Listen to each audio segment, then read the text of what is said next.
I'd love to actually Sure. learn a little bit more about you. Yeah. Yeah. I mean, you talked about being a dancer, which is great, but like, how did you go from Jacqueline, the child dancer, to The Jacqueline, tiny dancer. the tiny dancer, to the big time director? I mean, how did that transition happen, and how did you get into becoming a director? Yeah. I remember growing up, I was a child actor Mm-hmm. and I grew up in LA. So obviously a child actor, like, when you hear that, you think, oh, Los Angeles? Yes. And did the regional theater and TV commercial kind of stuff for a while.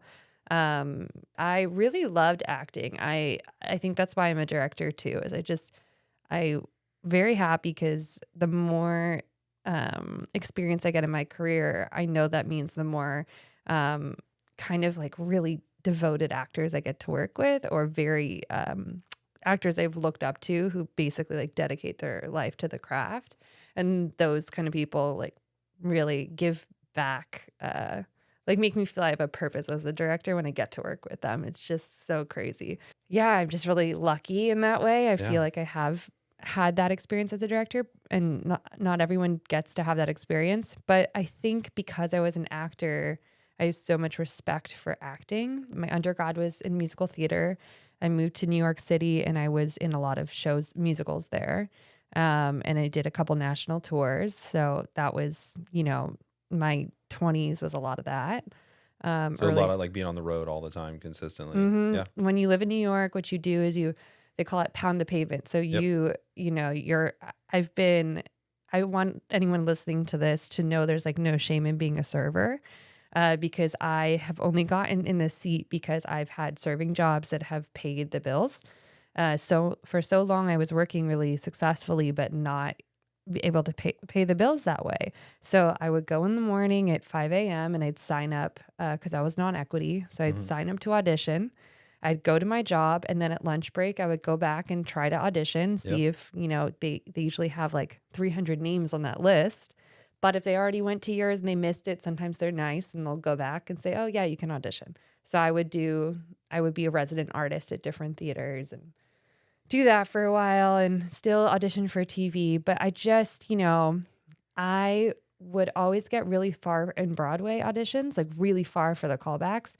And it would be me and two other girls, and they wouldn't get the part. And I would have my agent ask, like, what happened?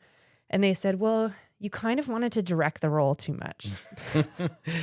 You kind of wanted to take my job. Yeah, they're like, you were given feedback, or you given direction, and you would take some of it, but you weren't very directable.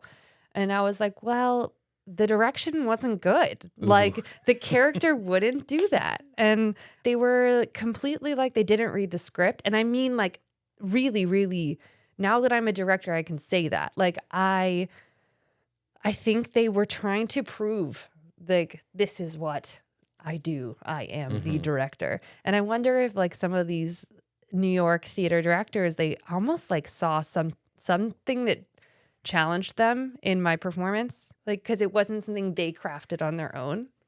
Yeah. And so I remember like, yeah, in my early 20s being like, I might be a director.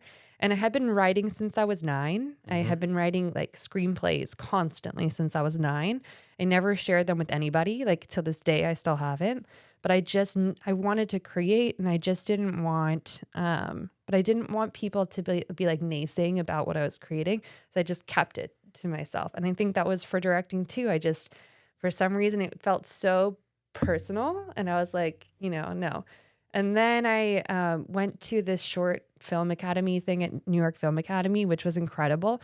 And I got to work with peers from all over the world. And they helped me realize like the beauty of a collaboration and collaborating with people who are very different than you and different cultures. I just loved that. Thanks for spending your time with us today on the More For Me and You podcast. If you've made it to the end, we appreciate you. Now, go do us a quick favor. Please like, comment, and share this episode. And before you go, don't forget to subscribe so you never miss an episode with the incredible guests we have coming up. You can also follow us at Momi2 Podcast on Instagram and on TikTok.